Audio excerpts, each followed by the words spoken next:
5 sila dari Pancasila. Bersedia? Pancasila. Pancasila. Satu. Ketuhanan yang Maha Esa. Ketuhanan yang Maha Esa. Dua. Kemanusiaan yang adil dan beradab. Kemanusiaan yang adil dan beradab. Tiga. Persatuan Indonesia. Persatuan Indonesia. Empat. Permusyawaratan yang dipimpin oleh hikmah. Kerakyatan yang dipimpin oleh hikmah.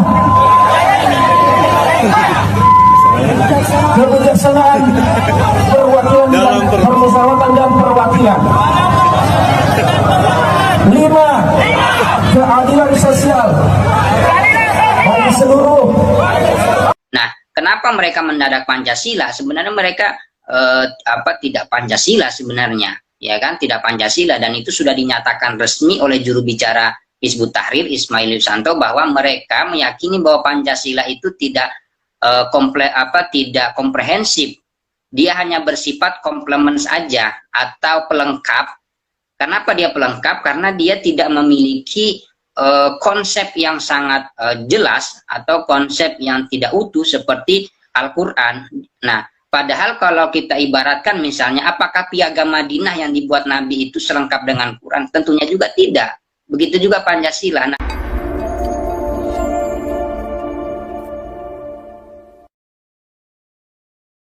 ada apa kok mereka itu mendadak Pancasila, seakan-akan mereka adalah orang yang berhak untuk menjaga Pancasila dan lain sebagainya.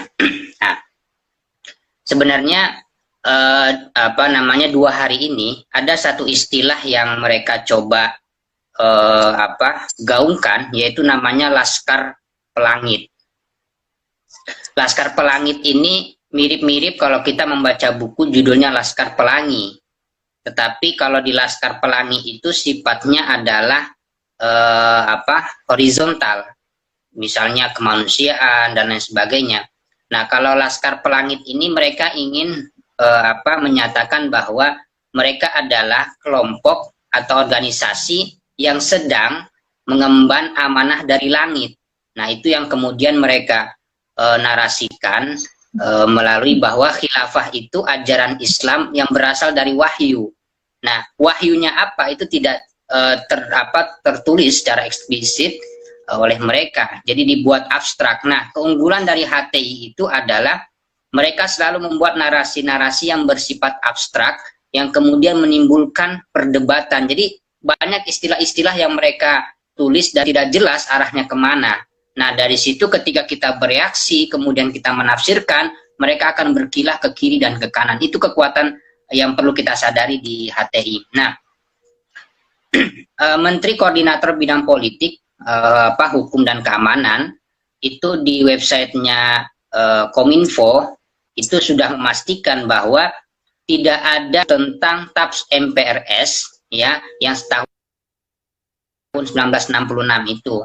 Larangan ajaran komunisme, marxisme, dan leninisme itu tidak dipastikan tidak dicabut oleh pemerintah, bahkan oleh DPR maupun MPR dipastikan tidak dicabut atau dihilangkan di dalam konstitusi negara kita. Nah, berkenaan dengan HTI itu secara status badan hukum itu telah dicabut, ya, berdasarkan pasal 80A Perpu nomor 2 tahun 2017, maka perkumpulan HTI itu resmi dibubar.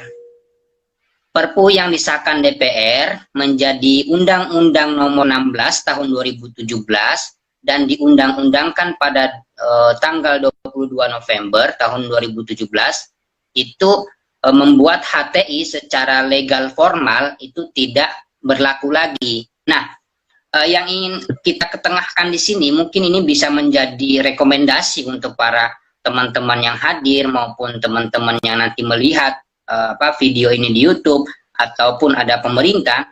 Sebenarnya undang-undang maupun peraturan yang berkenaan dengan organisasi kemasyarakatan, khususnya kepada Hizbut Tahrir, itu banyak celahnya dan tidak memiliki kekuatan yang cukup baik.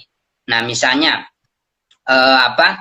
ada setidaknya 4 hal yang perlu saya bicarakan, yaitu pertama bahwa memang secara legal formal status atau badan hukum yang dimiliki HTI itu resmi sudah tidak ada, dan mereka itu tidak diperbolehkan untuk membuat acara berdasarkan lambang atau apa namanya, label yang menempel pada diri mereka. Misalnya diselenggarakan oleh Hizbut Tahrir Indonesia itu sudah tidak boleh, tetapi mereka masih melakukan adanya persembunyian, kemudian menitipkan pesan-pesan mereka kepada ormas-ormas yang itu mereka yakini akan dijalankan, atau ada organisasi lain.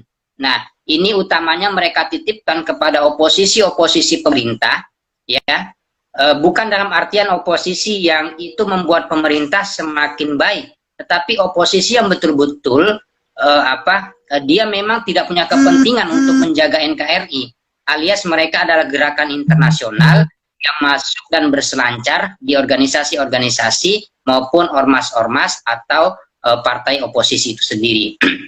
Nah, sebab itulah kemudian HTI misalnya menumpangi 212, HTI misalnya menumpangi RUU HIP, karena mereka memang secara peraturan maupun undang-undang itu masih diperbolehkan.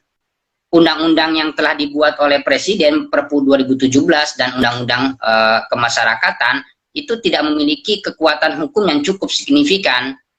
Nah, kemudian yang kedua, HTI itu memang secara kelembagaan mereka sudah tidak diperbolehkan, tetap secara personal dan keindividuan mereka masih bisa melakukan seminar, webinar, gerakan dakwah, tetapi atas nama pribadi, misalnya kayak Ismail Yusanto itu melalui pesantrennya, ya kan, kemudian Azizi Fatoni pesantrennya, itu yang dimuncul-munculin oleh mereka. Nah, itu memang diperbolehkan karena di undang-undang dan peraturan pemerintah itu tidak tertulis secara eksplisit pelarangan seperti yang terjadi pada komunisme, marxisme, leninisme itu yang ditafsir MPR. Nah, yang ketiga, HTI memang tidak diizinkan mengatasnamakan acara mereka atau gerakan mereka dengan berlandaskan organisasi HTI, tetapi sebagai personal individu, mereka itu masih memungkinkan untuk membuat baju baru. Misalnya LBH, Lembaga Bantuan Hukum, itu mereka tidak saja merekrut orang-orang yang memang benar-benar HTI, tetapi masyarakat yang itu bisa direkrut oleh mereka, itu kesempatan mereka untuk menjadikan LBH mereka sebagai power untuk meraup massa. Nah, yang keempat, ada juga kelemahan dari peraturan pemerintah itu tentang kekayaan yang tersisa. Nah, ini sangat rawan. Misalnya ketika itu HTI misalnya memiliki kekayaan secara organisasi, nah ketika badan status hukumnya itu dicabut, maka kekayaan yang tersisa itu bisa dititipkan ke pihak lain dan itu dikelola. Nah, itu bisa dan sangat mungkin terjadi untuknya saat ini. Nah, ada 4 kelemahan ini yang membuat saya bahwa harus ada ketetapan terbaru oleh pemerintah, dimasukkan melalui istilah khilafahisme dan disejajarkan atau disandingkan dengan marxisme, komunisme, dan leninisme itu. Karena dengan begitu gerakan mereka baik secara personal atau turunannya itu nanti tidak diperbolehkan. Tapi kalau masih dalam kondisi seperti ini, ya kita hanya bisa berdebat secara intelektual, tetapi secara undang-undang itu tidak bisa. Nah, tetapi ada juga yang perlu diupayakan oleh pemerintah, tidak saja nantinya membuat sekarang ini negara hanya punya namanya kontra narasi. Nah, sebenarnya ada lagi tugas negara yang paling penting, yaitu membuat namanya kontra ideologi. Nah, ini yang penting. Jadi tidak hanya kontra narasi, tetapi kontra ideologi. Jadi nanti tugasnya adalah apapun ideologi yang bersifat bertentangan dengan Pancasila dan derisinya, itu bisa menjadi mengkanternya. Nah, sekarang kan hanya ada kontra narasi. Nah, dengan begitu maka kelemahan-kelemahan itu sudah dibaca oleh Hizbut Tahrir, khususnya Hizbut Tahrir Indonesia.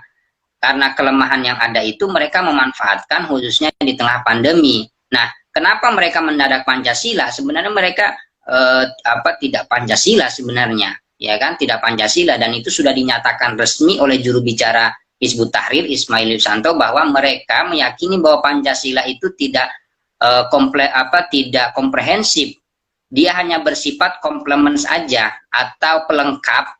Kenapa dia pelengkap? Karena dia tidak memiliki konsep yang sangat jelas atau konsep yang tidak utuh seperti Al-Quran. Nah, padahal kalau kita ibaratkan misalnya, apakah piagam Madinah yang dibuat Nabi itu selengkap dengan Quran? Tentunya juga tidak. Begitu juga Pancasila. Nah, ini hal-hal yang kadang kader-kader militan mereka tidak menyadari. Nah, kemudian berkenaan dengan konsep kenegaraan Pancasila, kita bisa melihat dari 3 aspek, Kal. Itu dari aspek teologis, kemudian legal formal, kemudian socio-culture.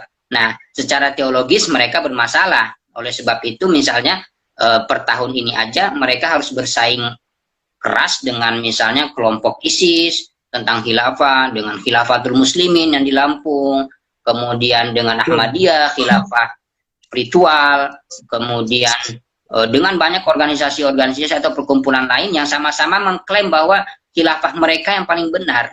Artinya di antara pengusung aja belum selesai ini konsep khilafah, satu sama lain saling mengklaim. Kemudian dari social culture itu memang bermasalah karena apa? Khilafah yang diserukan oleh Hizbut Tahrir itu bukan bersifat kebersamaan, melainkan egosentris, ego kelompok, ya kan? Berbeda dengan Pancasila yang melakukan hasil penggalian baik dari agama, budaya, dan keindonesiaan itu sendiri. Nah, dari sini aja sebenarnya HTI itu lemah dari 3 aspek ini. Tetapi kenapa mereka selalu yakin bahwa mereka itu atau ajaran yang mereka serukan itu memiliki landasan teologis yang cukup kuat. Padahal sebenarnya tidaklah demikian. Tetapi itu juga bagi saya gerakan-gerakan semisal pun tidak akan pernah habis karena bahkan gerakan ini sudah mirip-mirip hampir pernah ada sejak zaman Nabi sampai sekarang dan tidak akan pernah habis, tidak akan pernah tuntas. Yang diperlukan memang kerja kolektif, kolegial yang dilakukan oleh generasi milenial, generasi bangsa di semua platform yang kita miliki. Nah, yang paling penting mereka pasti akan menunggangi isu-isu melalui misalnya adanya intoleransi, kemudian kegaduhan sosial dan rasial dan sebagainya. Nah, kemudian komersialisasi politik, kemudian kayak kemarin itu politik dagang sapi, kemudian adanya kepentingan asing yang masuk, ya kan? Nah, isu-isu yang begini mereka tunggangi untuk menyerang pemerintah bahwa pemerintah tidak bisa mengaplikasikan secara totalitas nilai-nilai yang terkandung di dalam Pancasila. Jadi seakan-akan mereka itu tidak nembak Pancasila, tapi sebenarnya Pancasila yang mereka tembak itu. Nah, kira-kira itu khusus tentang kenapa sih HTI itu masih terus ada, karena memang hukum kita lemah untuk menerkam mereka itu. Nah, makanya bagi gua kalau kita tidak menerbitkan undang-undang atau peraturan yang komprehensif dan eksplisit, maka seperti kita memelihara harimau di dalam rumah kita sendiri. Dan itu memang pernah terjadi di dalam sejarah catatan hitam Hizbut Tahrir. Makanya misalnya kayak buku ini ya, kayak buku ini nih, kelihatan dah. Nah, ini buku judulnya Catatan Hitam Hizbut Tahrir. Di sini ini Kal, di sini ini banyak sejarah dan catatan tentang upaya-upaya kudeta yang sudah pernah dilakukan Hizbut Tahrir. Jadi mereka memang pernah melakukan kudeta itu di luar negeri.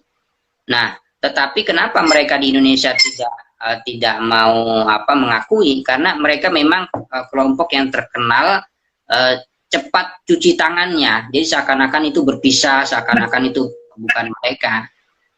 Dan itu misalnya gue anggota Hizbut Tahrir kali ya, misalnya gue anggota Hizbut Tahrir. Nah itu kalau gue bermasalah, itu gue segera dilepas untuk mereka cuci tangan. Nah kira-kira seperti itu. Sebenarnya kalau kita lihat misalnya dari catatan Bahrun Naim atau yang mendirikan FYI, itu kan orang-orang yang kesel menunggu lama janji-janji dari amir mereka, misalnya kayak tahun ini harus segera tegak, bahkan 2 minggu terakhir ini narasi mereka khilafah akan tegak pasca pandemi. Itu kan abstrak banget gitu. Jadi mereka sudah buat narasi seperti itu.